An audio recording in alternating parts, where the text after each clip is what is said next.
Hello, and welcome to this Workforce ID Quick Start video. In this video, we'll be looking at how to add tags to identities in Workforce ID. Choose an identity, and then underneath the tombstone information at the top, you can click to add a tag. In our case, we're adding a tag called Employee.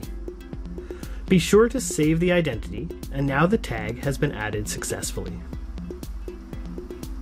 Tags are useful when searching for identities who share the same tag. From the landing page, under the filters, you can choose Tag Name and type any tag that you want to search for. Anyone who shares that tag will show up in your list. This can be especially useful when bulk importing identities into Workforce ID, because during the bulk import, you can choose to add tags to every identity that's being imported. And, just like before, you can search for identities who were imported under a specific bulk import.